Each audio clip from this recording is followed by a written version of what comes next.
So this is the question I get posed from people who haven't been in the lifestyle. They'll come to me and they'll say, so I feel like if I go into the lifestyle that I could possibly go to hell. Is that true? They bring the gospel to me. And then I say, well, what does the Bible say? And then they tell me, well, the Bible says that if I, reject Christ and do this, if I'm not living according to the way that he's asking me to, then I'm going to go to hell. And I said, well, you just answered your own question, And they'll go, well, if I go into the lifestyle and I reject the Lord, then will I be able to enjoy it? And I say, well, do you know the Lord now? And they'll go, oh yeah, I know the Lord now. I'll say, well, then no, because the Lord does not leave you. It says that he's given this deposit for salvation, and you will never be too far away from him. There's nowhere you can run. You can't get away from him. He will always find you. He will always be there for you. He will not let you enjoy your sin. He won't let you enjoy living apart from him, because you were made for him.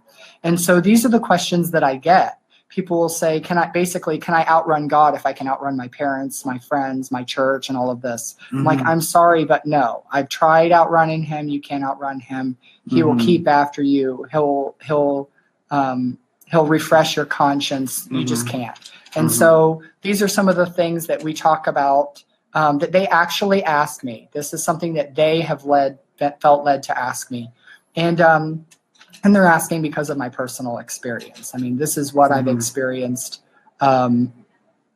He just doesn't leave his children alone. He cares too much for them. Yeah. He'll wait patiently and keep after. Well, it's very interesting. I mean, I'm wondering if it's part of it is these younger generations that are casting such a broad net. I mean, so many people are exposed to some idealized version of the gay community. I can picture tons of people thinking, oh, wow, if this is like, everyone has a great body and they have such great clothes and they all seem to be fun and everybody loves them. So let me become part of it. But I don't actually want to do anything.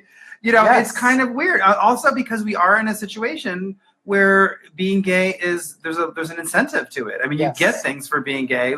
And I don't think it was like that when I grew up or when you grew up, because you're still old enough that you remember growing up when you didn't get extra points for being gay. You know. Yeah, you got bullied, and there were other things that happened. Yeah, so it was not only was it not approved of, but you felt very isolated. You couldn't tell anyone. You didn't want to bring people into your mess.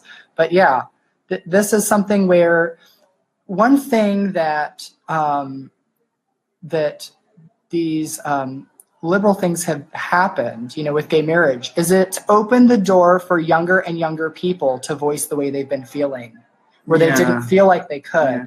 And so, well, when we were in Austin, there were two reporters from a very liberal paper called the Austin Chronicle, and when we had given a presentation, what? I love Austin, beautiful town. Really? Oh, okay.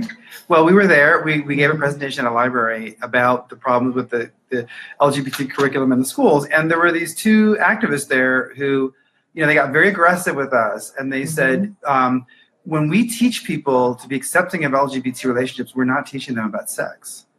And I said, yeah, you are. And they said, no, we're not. And I was thinking, well, then that's even worse, because you're giving them a cultural hope and a social hope that's totally disconnected from the actual physical reality of what it does to your body and everything else. So that's worse than if you were to go and give them a diagram of sodomy in kindergarten, because then at least they get a graphic, pretty shocking, description of it. It's bad to lure them in and then not have them know exactly what they're getting into.